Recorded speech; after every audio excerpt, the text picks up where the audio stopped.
Fifth subdivision, subtract mixed fraction 1 3/5 from 2 1/3. 2 1/3 இலிருந்து 1 3/5 subtract பண்ண சொல்லியிருக்காங்க. So given 1 3/5 and 2 1/3. ஸோ கொடுத்துருக்க மிக்சட் ஃப்ராக்ஷனை இம்ப்ராப்பர் ஃப்ராக்ஷனுக்கு சேஞ்ச் பண்ண போகிறோம்.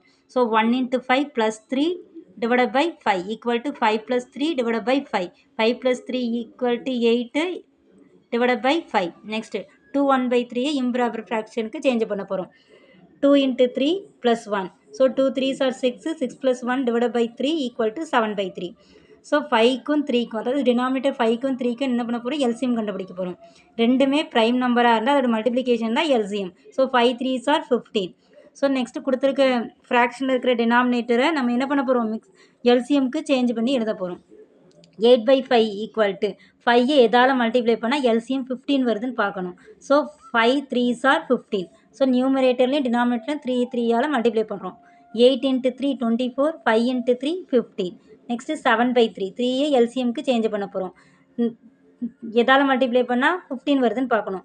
ஸோ 3 × 5 15. ஸோ மேலேயும் கீழே என்ன பண்ணணும், 5ஆல் மல்டிப்ளை பண்ண போகிறோம். 7 × 5 35, 3 × 5 15. ஸோ ரெண்டு டினாமினேட்டர் சேம் ஆயிடுச்சு. ஸோ இப்போ என்ன பண்ண, செகண்ட் ஃப்ராக்ஷனில் இருந்தால் ஃபஸ்ட்டு ஃப்ராக்ஷனை சப்ட்ராக்ட் பண்ண சொல்லியிருக்காங்க. ஸோ அதனால் என்ன பண்ணுறோம், 35 divided by 15 minus 24/15.